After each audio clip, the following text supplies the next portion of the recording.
بالله من الشيطان الرجيم. بسم الله الرحمن الرحيم.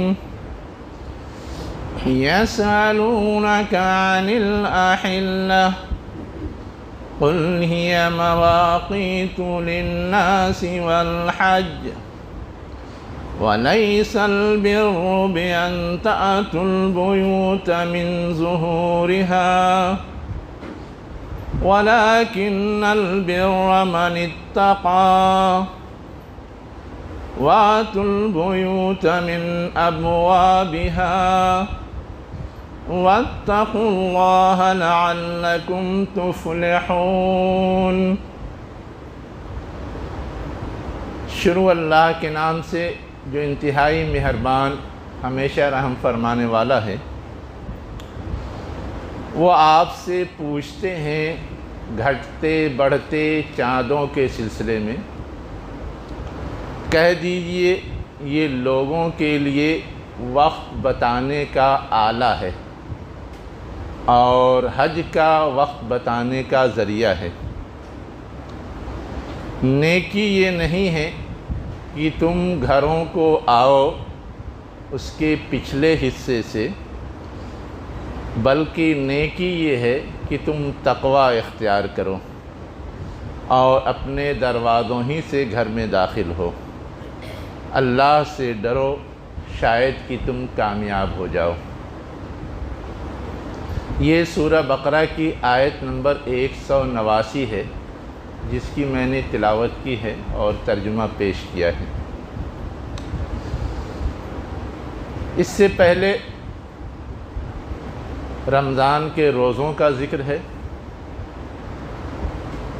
رشوت کے حوالے سے کچھ ہدایات ہیں اور اس کے بعد اس آیت کے اندر کچھ جو عربوں میں اوہام و خرافات پائے جاتے تھے اس حوالے سے رہنمائی ہے.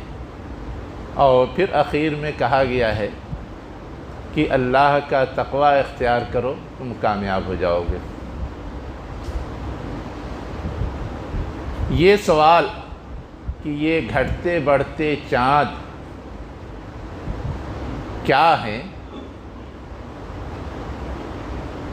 عام انسان کا بھی ہو سکتا ہے. ایک چیز وہ روز دیکھتا ہے کہ آج چاند کا سائز ایک ہے، کل بڑھ جاتا ہے، پرسوں اور بڑھ جاتا ہے، نرسوں اور بڑھ جاتا ہے، پھر پورا چاند ہو جانے کے بعد دھیرے دھیرے کم بھی ہوتا ہے.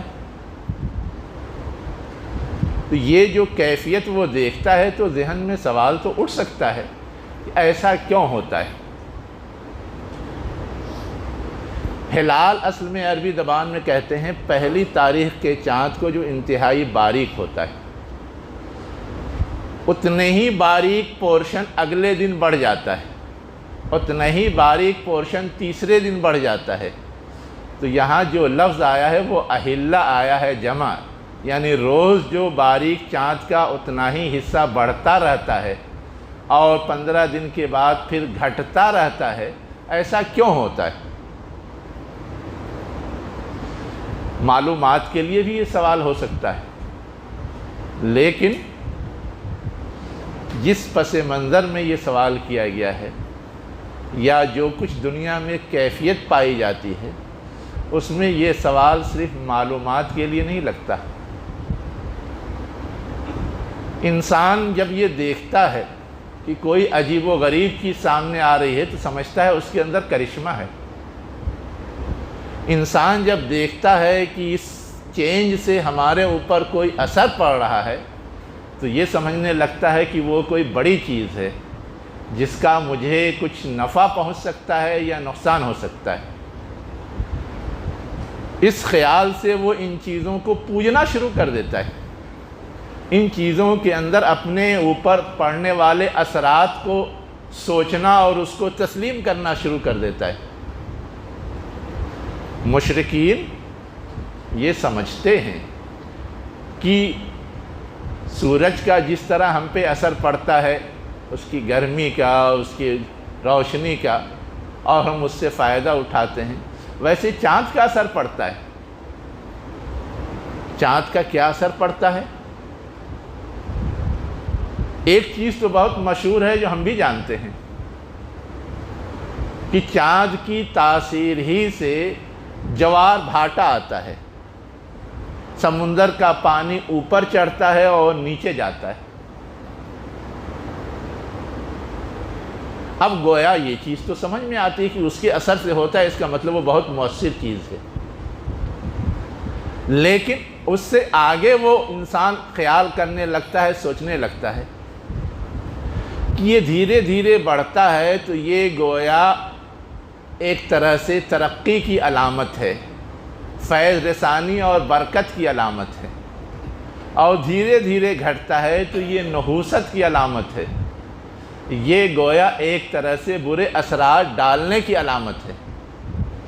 اور اسی لحاظ سے وہ ان تاریخوں یا چاند کے بڑھنے اور گھٹنے کے سلسلے میں ایک خیال ذہن میں رکھتا ہے۔ ہم اگر اس کو سمجھنا چاہتے ہیں تو دو چیزوں پہ صرف غور کر لیں۔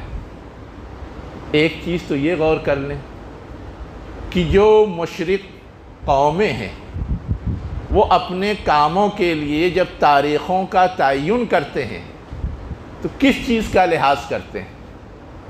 خاص طور سے شادی کے لیے جب تاریخ طے کی جاتی ہے تو اس کا مہورت رکھا جاتا ہے۔ پنڈت لوگ اعلان کرتے ہیں کہ ان تاریخوں میں شادی کرنا بابرکت ہوگا اور ان تاریخوں میں شادی کرنا نحوست کا سبب ہے۔ جب وہ اعلان کر دیتے ہیں تب لوگ شادی کی تاریخ انہی تاریخوں میں رکھتے ہیں جس کے لیے کہا جاتا ہے یہ بابرکت ہے۔ ان کی جنتریاں اٹھا کر کے آپ دیکھیے، ہر تاریخ کے حوالے سے جنتری میں لکھا ہوا ملے گا کہ یہ دن برکت والا ہے، یہ دن نحوست والا ہے۔ تو یہ جو اوہام، خرافات، تصورات ان کے ذہنوں میں ہیں، یہ اس سورج یا چاند کی تاثیر کو سمجھنے یا ماننے کی وجہ سے ہے۔ تو ان کا سوال اصل میں اس تناظر میں تھا کہ ہم جو چاند کو پوجتے ہیں یا اسے مؤثر مانتے ہیں، اس میں غلط کیا ہے؟ تو جواب دیا گیا کہ یہ چاندوں کے گھٹنے اور بڑھنے کا جو سلسلہ ہے یہ تو لوگوں کی خدمت یا ضرورت کے لیے ہے کہ لوگوں کو اس کے ذریعے مختلف کاموں کے اوقات کی تعین میں سہولت ہو۔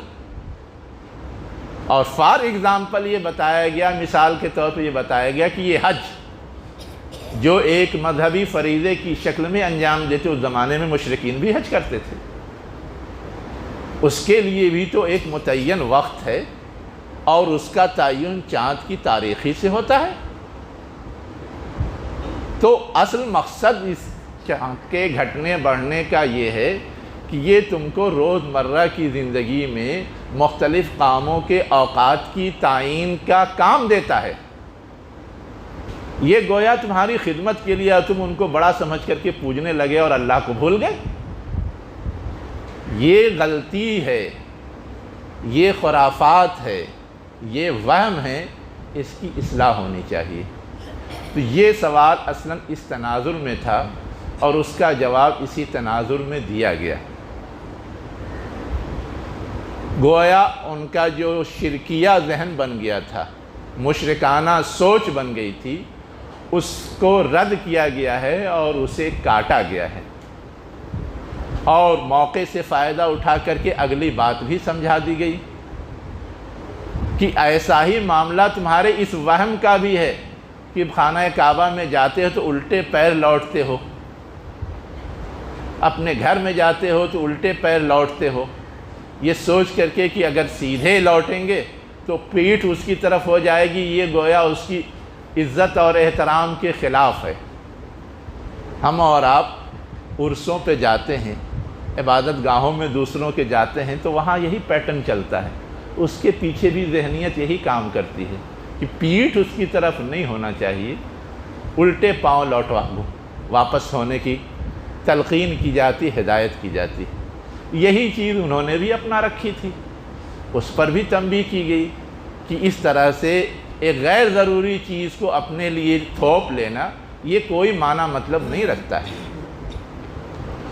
میں نے آج جو اس آیت کا انتخاب کیا ہے اس کے پیچھے ایک اور بات ہے کہ اللہ تعالیٰ نے گویا اس بات کا اشارہ دیا ہے اس آیت کے ذریعے کہ تمہارے لیے تاریخ اور وقت کے تعین کے لیے اللہ کا انتظام چاند کے ذریعے متعین کیا گیا ہے، اور ہمارا جو اسلامی سال ہے وہ سال چاند سے چلتا ہے، وہ تاریخ بھی چاند سے چلتی ہے۔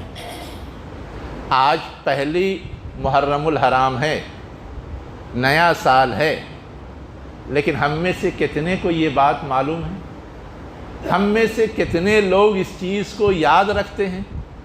ہم میں سے کتنے لوگ اس چیز کو فالو کرتے ہیں کہ اپنے اس کیلنڈر کو، اپنے اس تقویم کو، اپنے اس نظام کو اپنائیں؟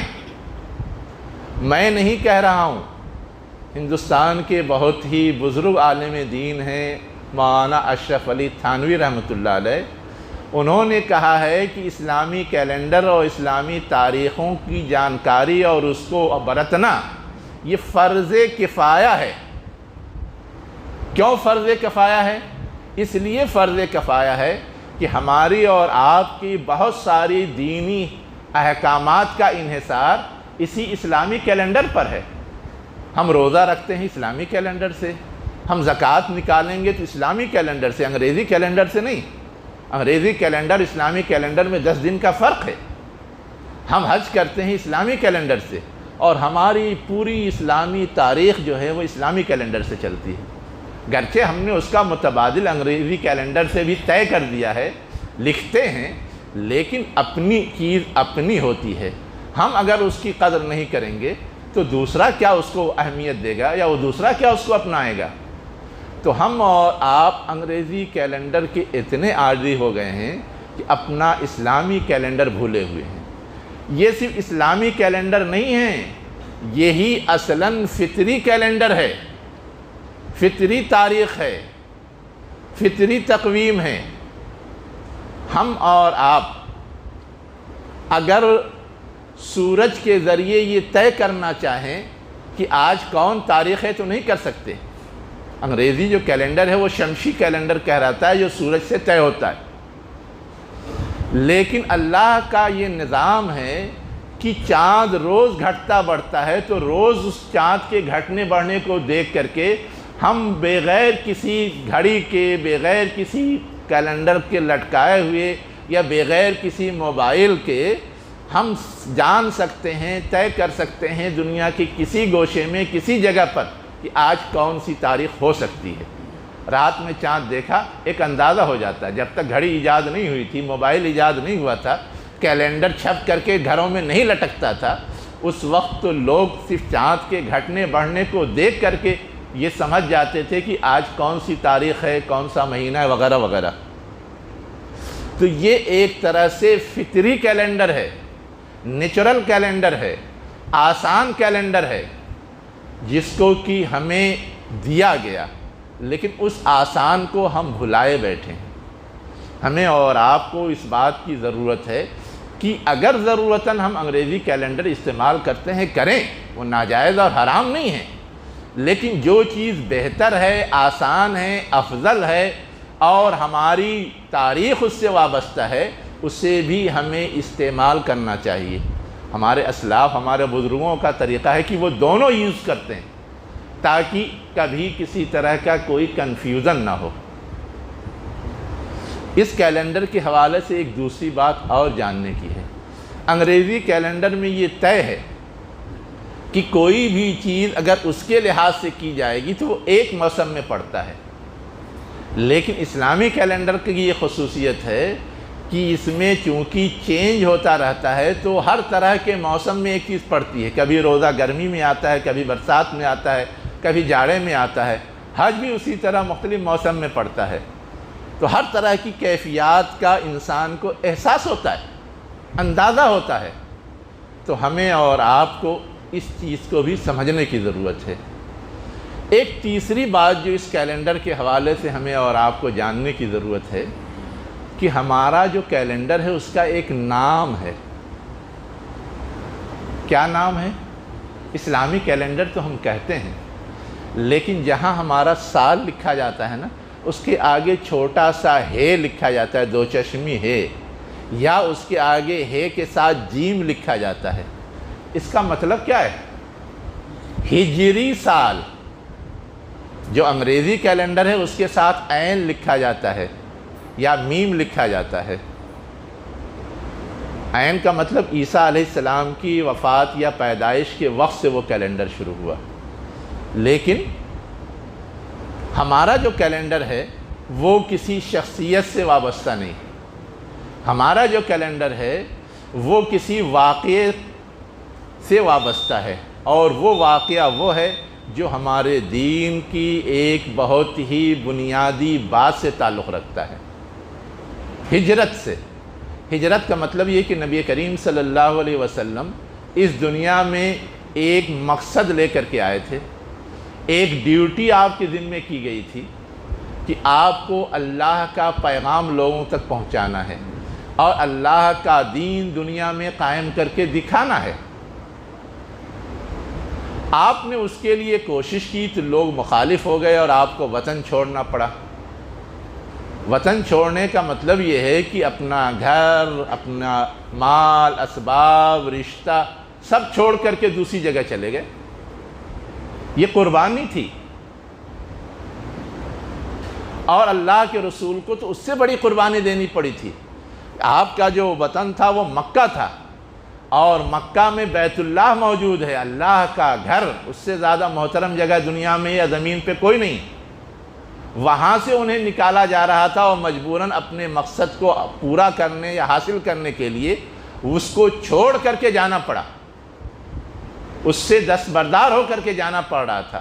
کتنی تکلیف کی چیز تھی، لیکن اللہ کی رضا اور اپنے مقصد کے لیے وہ قربانی دی تھی۔ اسی لیے حضرت عمر رضی اللہ عنہ کے زمانے میں جب یہ سوال سامنے آیا کہ ہم کو کوئی کیلنڈر طے کرنا چاہیے، یہ سوال آیا کیوں تھا؟ ایک جگہ سے ایک دستاویز آئے جس میں اقرار نامہ سائن کیا گیا تھا، اور جس نے دستخط کیا تھا اس نے صرف مہینہ لکھ دیا تھا، نہ تاریخ لکھی تھی نہ سال لکھا تھا، اس لیے کہ وہاں طرح طرح کے مہینے اور سال اور تاریخ چلتی تھی۔ کوئی بھی بڑا واقعہ ہو گیا اسی سے تاریخ شروع ہو جاتی تھی۔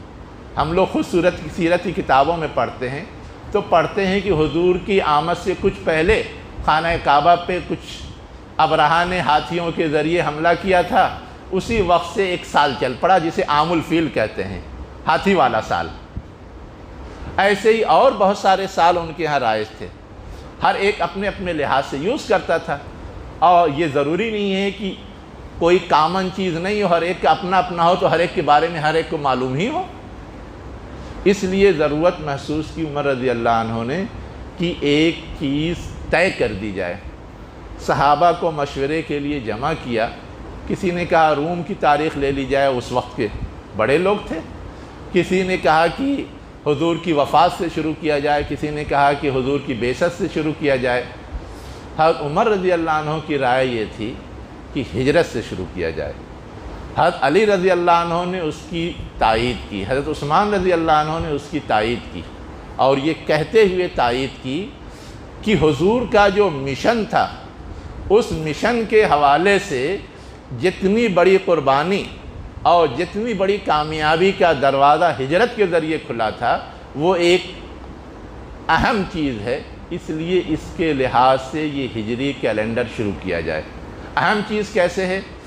اس کے ذریعے مظلوموں کو نجات ملی تھی ظالموں سے، مکے میں ستائے جا رہے تھے حضور بھی صحابہ بھی، اس کے ذریعے آگے کے لیے راہیں کھلی تھیں، اور گویا وہ مقصد پورا کرنے کے لیے ایک نئی دنیا حاصل ہو گئی تھی، اور اللہ کے رسول نے بالکل آزادانہ طور پہ کھلے عام اپنے دعوت کا کام مدینہ پہنچ کر کے کیا تھا، اور مدینہ کے اندر پہنچ کر کے مسلمانوں کو اپنی قوت مجتمع کر کے اپنے سارے تعلیمات ہدایات کو عملی جامہ پہنانے کا ایک کھلا ماحول ملا تھا۔